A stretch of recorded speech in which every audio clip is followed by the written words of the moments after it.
guys, the last few weeks I've been thinking so much about this whole concept of fathering and fatherhood, so I thought I'd send you guys a short little video of a few thoughts for you to chew over. I got a cool quote actually from a guy called George MacDonald. Some of you will be aware of his teachings, his writings. He was considered by many to be a father in the faith, and this quote is actually from a C.S. Lewis book where Lewis quotes him as saying the following: "An almost perfect relationship with his father was the earthly root of MacDonald's wisdom. From his own father, MacDonald said he learned that fatherhood must be at the core of the universe." Man, what a cool quote, man. Fatherhood must be at the core of the universe.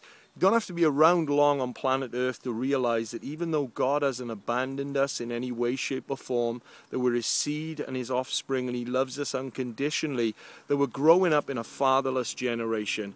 You know, we go to the Philippines, we go to India, we go on the streets and we see street children, got no idea who their parents are, they got no mother, they got no father, scrabbling around on the floor for bits and pieces so they can sell, so they can get some rice to feed themselves.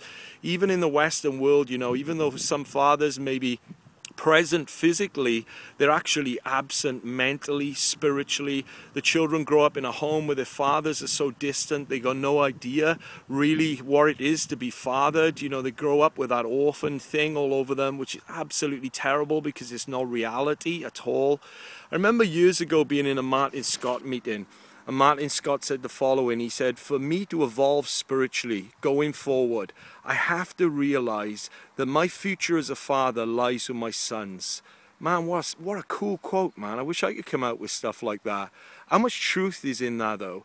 For the Vaughan house to go forward and have any future, I have to realize that as a father, my future lies with Josh and Jesse and Tasha and Isaac to produce and then produce again, and ultimately my future will lie with my grandchildren, my great-grandchildren, and it's the same spiritually. You know, for me to have any longevity going forward, it's important that I put my arm around the children around me. Sometimes they'll irritate me, sometimes I won't like the new concepts and new thoughts, I won't like what they're saying, I may not even like them, but going forward, I've got to realize that my future spiritually lies with my sons. You know, years ago, the Apostle Paul said this. He said, "Though you may have 10,000s of teachers, thousands of them, you've got few fathers." Big problem, man. And we're growing up right now. It's like we got this grace reformation, this grace movement going on. We've got some amazing teachers who are all able to give us instruction. They're all able to tell us right and wrong. We can go to their meetings and they can give out, you know, 10 sessions where, you know, some beautiful, eloquent teaching. And we're really privileged in many ways to have such guys around us, you know, to be able to instruct us. And it's important. It's important that we have an understanding. It's important that we have instruction. It's important that we grow and mature as sons on planet Earth. But I believe that there is a greater realm than instruction, there's a greater realm than teaching, and that's the realm of the unconditional love of a father. You know, a teacher will give you a yardstick and a grid for right and wrong. He'll show you black and white. He'll give you an understanding of what God requires from you. But a father will step in when you haven't met those requirements. He'll put his arm around you. He'll love you unconditionally, and he'll be there for you. Big difference, man. I remember years ago hearing Rick Joyner talk about, you know, when the big scandal happened in the 80s with Jimmy Swaggart and Jim Baker, actually talking about Billy Graham. And, you know, so many people get so anal about Billy Graham. It's like, oh, Billy Graham doesn't speak in tongues. You know, he's not a true Pentecostal. He hasn't got the full baptism and all this junk. But Rick Joyner said the following. He said, man, when Jim Baker went to prison, the first person that went there to visit him and used to visit him regularly was Billy Graham. And Billy Graham just loved on that guy unconditionally. And when Jim Baker came out of prison, the first person there to pick him up and collect him and take him home and love on him was Billy Graham. And I remember, man, I got so touched by that. Here's this guy that many people write off because he doesn't meet up to the spiritual dynamic that they think is important, yet here he is showing the unconditional love of a father. You know, I've got a situation going on right now where a friend of mine who I connected with in 2010 seems to be in a lot of trouble, man. He's been accused of a whole bunch of stuff.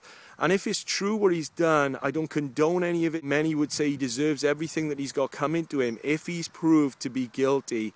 But man, like, you know, this guy, I love him unconditionally. I've got people messaging me on Twitter and Facebook, and they're actually saying to me, Dave, have you heard what's going on? Do you realize that that guy adopted you as a father? And I'm messaging them back and I'm saying, I don't condone anything he's done. If he's guilty, man, that is bad. But I want you to know, and I want him to know this, that I will stand with him as a father, that I love him unconditionally, and that even though he might be wrong, there is no judgment from me at all, that actually I just want to pick him up and I want to love on him and I want to be there for him at a time where his whole world is falling apart. I'm not condoning the pain he may have brought to others. I'm not condoning his actions, but I'm blessing him as a son, and I'm restoring him in his beauty and in the glory of who he truly is.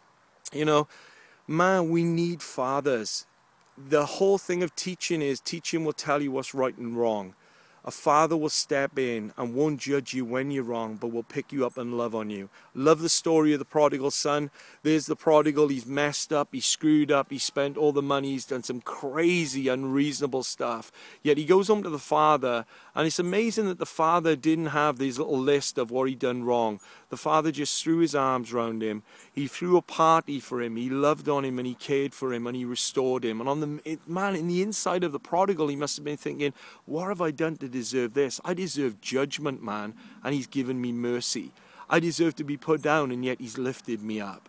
Man, what a totally different way of looking at things. We need fathers. We need people who, you know, even when people have done the craziest stuff, will stand with them, love on them, and say, I'm here for you. Man, you are a father, you are a mother, you are a manifestation of unconditional love into planet Earth. And man, going forward, you're going to show that love, that unreasonable, unconditional love.